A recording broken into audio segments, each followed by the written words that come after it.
Por eso estamos aquí en los estudios con el ex procurador anticorrupción, Julio Arbizu, y le damos la bienvenida. Señor Arbizu, ¿qué tal? Buenos días, Pedro. Muchas gracias por la invitación. Feliz 2019. Esperamos que sea mejor que el año 2018. Esperemos que sí. Esperemos que esta sea realidad. José Domingo Pérez se fue juntamente con Rafael Vela, aunque van a apelar. Han anunciado que van a impugnar esa decisión. Pero de antemano, ya hace unos minutos hemos conocido que tanto Fran Almanza como Marcial Paucar han declinado y básicamente lo han hecho por este proyecto de ley que presentó el jefe de Estado Martín Vizcarra, según lo que se conoce hasta el momento. ¿Qué panorama pinta dentro del Ministerio Público? Bueno, uno muy sombrío, por cierto, a no ser que el fiscal de la Nación, si todavía le queda algo de dignidad, dé un paso al costado en vista de la más absoluta soledad en la que ha quedado, ¿no?, frente a la dimisión de estos dos fiscales que había él escogido para reemplazar a José Domingo Pérez y Rafael Vela. Esperemos que esto ocurra, pero si no ocurre ya hay algunas salidas que se han planteado. Eventualmente la primera, tú lo has dicho bien, es la impugnación de la decisión ilegal del fiscal de la Nación de separar a estas dos personas del equipo especial. Y por otro lado, el proyecto de ley que presentará esta tarde el presidente de la República ante el Congreso, ¿no? Pero acá hay un panorama bastante claro, también muy sombrío, creo yo, sobre esta impugnación que pretende hacer el fiscal Rafael Vela con Domingo Pérez, esta resolución que lo saca del equipo Lavallato. Porque lo que ha dicho el fiscal supremo Tomás Gálvez en Exitosa hace unos instantes es que son 5 fiscales supremos. Está la fiscal Zoraida González, está el fiscal Pablo Sánchez, está Tomás Gálvez, está Víctor Rodríguez y está Pedro Chávarri propiamente dicho. Esos 5 tienen que tomar decisión sobre si aceptan o no la impugnación que está haciendo el fiscal Rafael Vela. Pero la inhibición de Pedro Chávarri es potestad del mismo Pedro Chávarri, ha dicho el fiscal Tomás Gálvez. Nada le impide decir yo quiero votar contra esa impugnación. Bueno, sería absolutamente absurdo que quien ha tomado una decisión que está cuestionada precisamente por una impugnación sea quien resuelva esa impugnación. Como voto dirimente. Mucho más aún, ¿no es cierto? Entonces, repito, si algo de dignidad le queda al señor Chávarri, no solamente tendrá que apartarse de la Junta de Fiscales para tomar esta decisión respecto de la impugnación de los fiscales Pérez y Vela, sino apartarse de la titularidad del Ministerio Público. Y una de las razones por la cual ha fundamentado el fiscal de la Nación el retiro de tanto de Vela como de Domingo Pérez del equipo Lavallato, básicamente es el hecho de que además de la rebeldía que tanto se viene cuestionando lo que han hecho y que Domingo Pérez dice que no tiene ningún proceso, que han archivado la investigación en su contra, es el hecho de mantener la reserva de los acuerdos adoptados con Odebrecht. ¿Por qué no se puede hacer público ese acuerdo tomado en el marco de la investigación con Odebrecht? Bueno, yo escucho sorprendido a algunos abogados, incluso el abogado que se acaba de ir del SET, sorprendido del desconocimiento absoluto de la ley. La ley, ¿no es cierto?, sostiene que todo acuerdo de colaboración eficaz que no sea perfeccionado vía una resolución judicial es reservado. Y si esa reserva es violada, el acuerdo pues simplemente no se firma. Y recordemos de qué estamos hablando cuando hablamos de un acuerdo con la empresa Odebrecht que ha reconocido responsabilidad penal y que ese reconocimiento puede generar, debería generar la imputación de una cantidad de personas, funcionarios públicos que han actuado en contubernio con Odebrecht, ¿no es cierto?, para la comisión de estos delitos graves. Pero doctor Arbizu, se habla de que quien está pidiendo la información de esos acuerdos no es un hijo de vecino, aunque no nos guste, es el fiscal de la Nación. No. Ni eso le permite tener esa facultad de acceder. La ley establece claramente que quienes están en conocimiento quienes pueden tener conocimiento de los detalles del acuerdo son quienes han negociado el acuerdo. Y en ese caso es el señor José Domingo Pérez. Es más, el señor Marcial Paucar, antes de, ¿no?, ahora ha cambiado de opinión, obviamente en virtud de la presión de la opinión pública, pero en su momento dijo que él podría, ¿no?, generar la publicidad del acuerdo. El señor Paucar no conoce el acuerdo porque no está en posibilidad ahora de conocerlo. Quien está, digamos, dirigiendo las negociaciones, quien ha dirigido las negociaciones, es quien en este momento tiene conocimiento de ese acuerdo. Y nuevamente, en razón de la ley, hay una imposibilidad práctica, ¿no?, de que ese acuerdo se haga público. Por tanto, quienes dicen que esto es un derecho de la ciudadanía, esto es básicamente una herramienta para consolidar ciertas pruebas que han sido recibidas en el Ministerio Público, para convalidar testimonios y para finalmente saber la verdad. ¿Qué pasaría si antes del tiempo termina, pongamos en el escenario hipotético, el fiscal supremo, Tomás Gálvez, acaba de mencionar, tras la declinación de Almanza y de Paucar, ellos pueden hacerlo, dijo. Pero si el fiscal de la Nación los ratifica, por necesidad tienen que asumir. No pueden decir, no quiero irme, no quiero asumir el equipo Lavallato, tienen que hacerlo.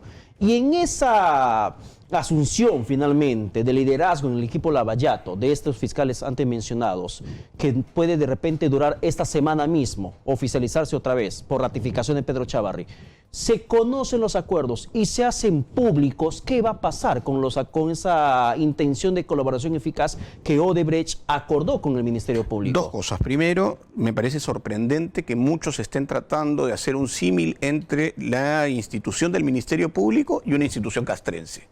La jerarquía en el Ministerio Público, o el principio de jerarquía, no supone sumisión de fiscales de rango inferior al fiscal de la Nación o a superiores. Definitivamente no, porque en principio hay independencia para la investigación que faculta cada ellos uno de los fiscales. ¿Pueden declinar y no asumir? Por supuesto. A ver, recordemos lo que era la obediencia debida, ¿no es cierto?, en el contexto de las dictaduras latinoamericanas.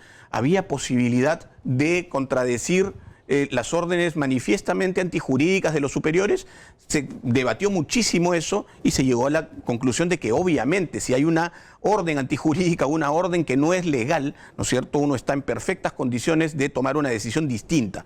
No estamos con eso, además, ¿no es cierto? Debemos recordar que no podemos comparar una institución castrense con el Ministerio Público. El Ministerio Público es el tutelar de la acción penal. Pero estamos hablando, doctor Arbizu, que un fiscal supremo nos acaba de dar esa explicación legal, sí, pues, en su contexto, diciendo, oiga, si por necesidad Pedro Chávarri los puede ratificar, los puede reiterar en la plaza. Recordemos, Pedro, que es el mismo fiscal supremo que aparece en varios de los audios, ¿no es cierto?, junto con otro de los fiscales que también integra la Junta Nacional de...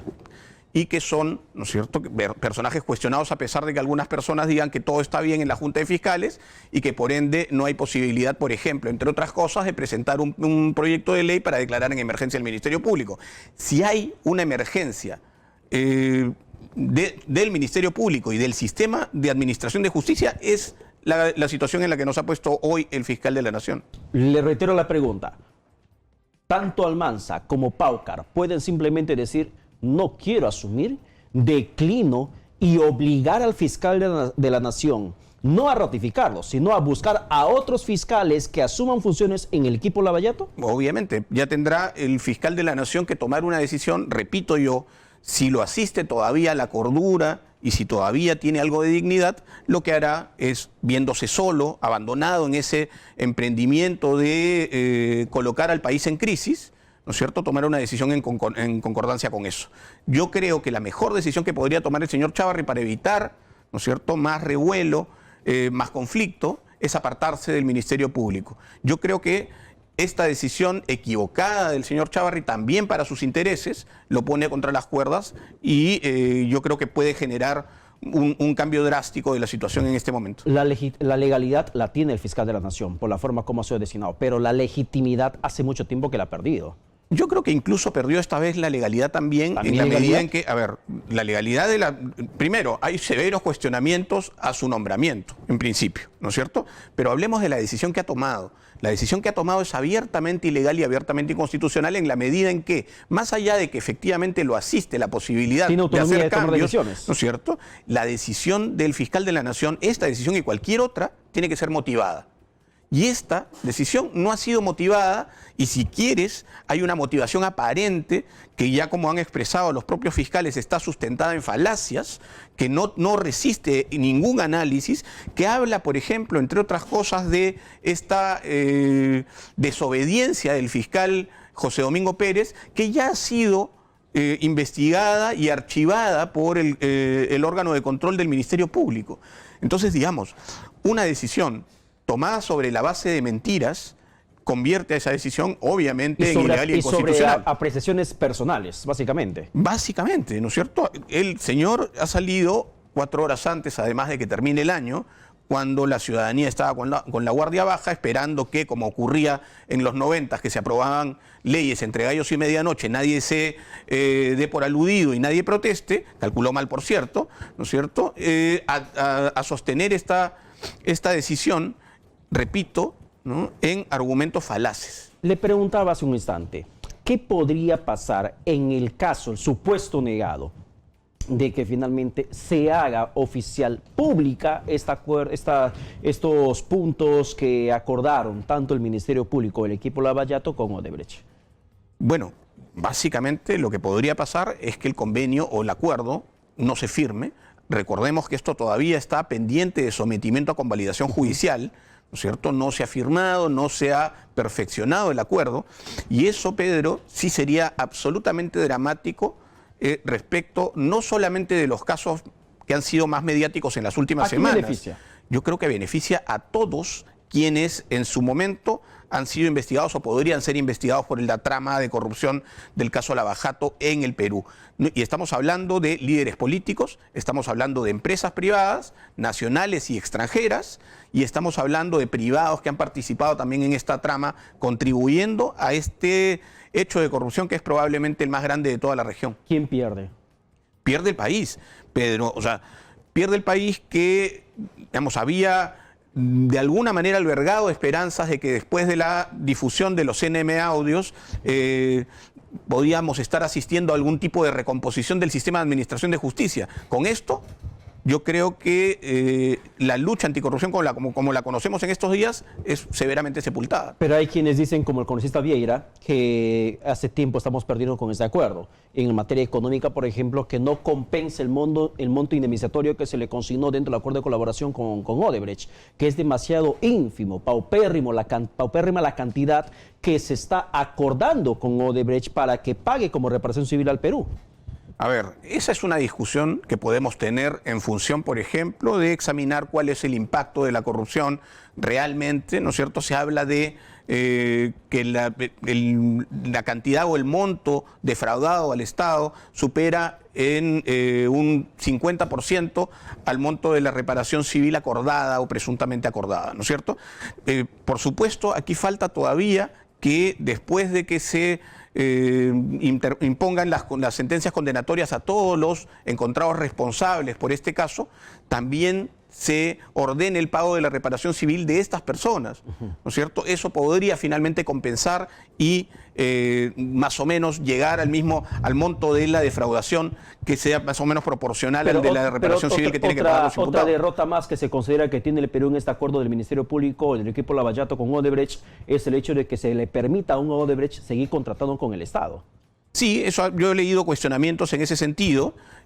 No olvidemos todavía que esto no ha terminado de perfeccionarse, no hay una consolidación judicial, hay una serie todavía de debates que tendrán que darse en torno a eso, pero a ver, hablemos, ya que tú comentas dos elementos que son discutibles, hablemos de los beneficios.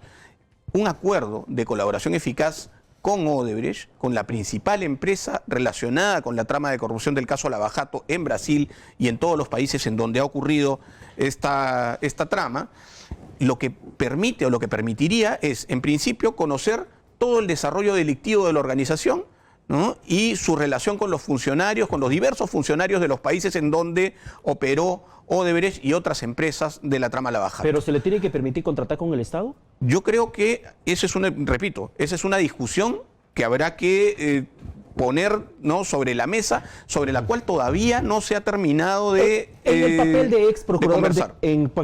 procurador anticorrupción que ha cumplido usted en el país, ¿es conveniente que una empresa que ha participado de terribles latrocinios de corrupción, de la forma asquerosa como se conoce, con coimas, pago de sobornos a funcionarios, a jefes de Estado, se le permita aún contratar con el Estado? Si Julio Arvizu fuera procurador, ¿qué opinaría? Te voy a contestar con algo que fue mi posición cuando fui procurador, efectivamente. Yo creo que una empresa que comete delitos o que es funcional para la comisión de delitos contra la administración de justicia o de la administración pública, no puede seguir contratando con el Estado. Es mi posición.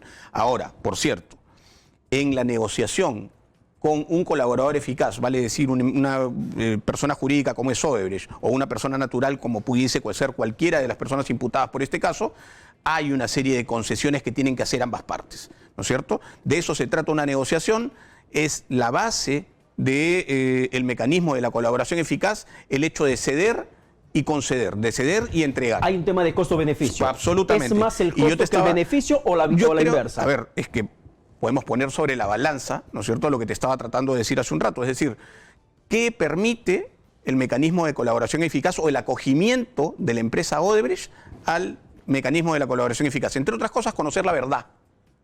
Primero y básico, ¿qué pasó? ¿Cuál fue la trama? ¿Cómo se ejecutaron los contratos? ¿Quiénes cobraron? ¿Cuándo surgió esta intención de defraudar al Estado? ¿No es cierto? Cada una de las actuaciones en contubernio de personajes privados y funcionarios públicos, ¿no es cierto? Eso. Segundo, todos estos documentos que se han entregado preliminarmente en el marco del acuerdo, ¿no es cierto?, pueden ser ratificados también a medida en que vayan declarando otras personas en relación a esos mismos documentos. Pero me sorprende algo al respecto. Usted ha sido procurador del Estado, anticorrupción. Me sorprende la posterior declaración del jefe de Estado, Martín Vizcarra, cuando se opone precisamente a ese punto del acuerdo de que Odebrecht siga contratando con el país. Sobre eso, por ejemplo, tanto se menciona que Jorge Ramírez, el procurador del caso Lavallato, no le ha informado, por ejemplo, no hay una línea directa entre un defensor del Estado con el jefe de Estado. A ver, si me preguntas a mí, y nuevamente te contesto desde una posición absolutamente personal, también me parece sorprendente. Ahora, por supuesto, el presidente de la República ha expresado su preocupación, no se ha opuesto al acuerdo. Pero marcó distancia.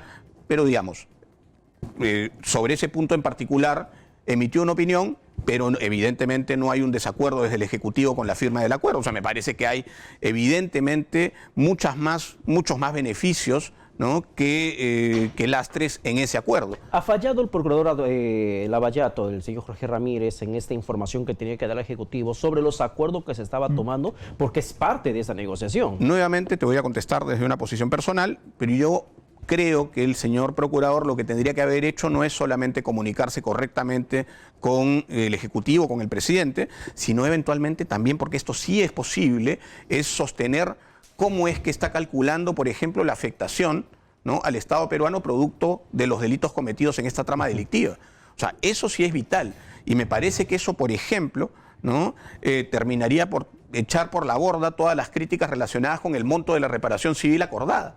Si supiéramos cuáles son los criterios que se está utilizando para medir el impacto de la corrupción de este caso, entonces también sabríamos que el monto que se ha solicitado o el monto que se ha acordado es proporcional a ese daño. Una vez que sea finalmente convalidada mediante vía judicial estos acuerdos, si no se hace público antes de tiempo por parte del fiscal de la Nación, Pedro Chávarri, ¿se hace imperiosa la necesidad de hacer pública cada indicador, cada punto que ha permitido el acuerdo suscrito?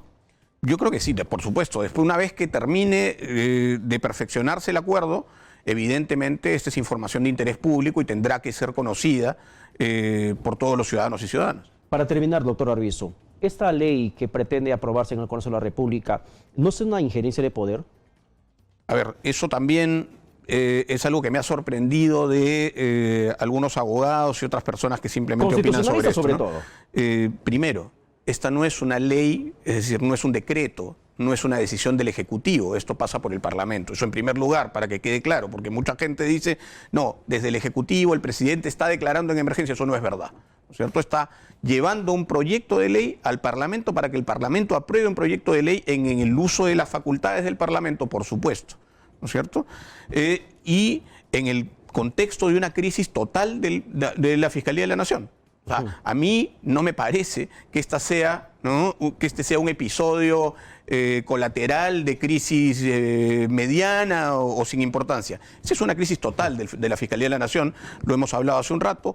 La Junta de Fiscales Supremos está absolutamente contaminada y relacionada con, o por lo menos sindicada de estar relacionada con organizaciones criminales, Estamos hablando del estamento más importante del Ministerio Público, de tal manera que una declaratoria de emergencia por parte del Congreso, que he dicho que, repito, tiene todas las atribuciones para hacerlo, es no solamente una posibilidad, sino una necesidad. Doctor Arvizu, muchísimas gracias por estar con nosotros. Gracias a ti, Pedro, como siempre. Vamos a la pausa, volvemos con más.